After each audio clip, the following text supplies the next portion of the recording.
بسم اللہ الرحمن الرحیم۔ پچھلی قسط میں ہم نے دیکھا کہ محمد صلی اللہ علیہ وآلہ وسلم نے 8 سال کی عمر میں کون کون سی بڑی ذمہ داریاں اپنے سر لیں۔ بچپن کی اسی عمر میں ایک دن آپ صلی اللہ علیہ وآلہ وسلم جنگل میں جانوروں کے ساتھ تھے کہ اچانک ایک عورت کے رونے، چلانے اور فریاد کرنے کی بہت تیز آواز آنے لگی۔ آپ صلی اللہ علیہ وآلہ وسلم سب کچھ چھوڑ کر آواز کے پیچھے دوڑ پڑے۔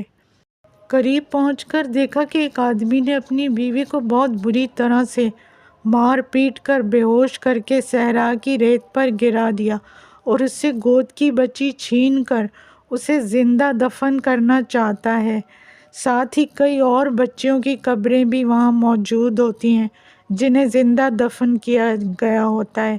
اتنے میں محمد صلی اللہ علیہ وآلہ وسلم وہاں پہنچ گئے اور بچی کو زمین سے اٹھا کر فرمایا کہ یہ آپ کی بیٹی ہے نا، بالکل آپ کی طرح دکھتی ہے، دیکھیں اس کی آنکھیں کتنی خوبصورت ہیں، بالکل آپ کی طرح، کتنے خوش نصیب ہیں آپ کہ یہ آپ کی بیٹی ہے، بیٹی جنت کی رحمت ہے۔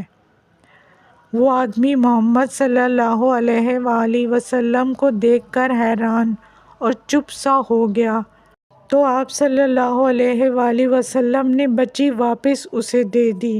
اب اس باپ کا ذہن بالکل بدل چکا تھا۔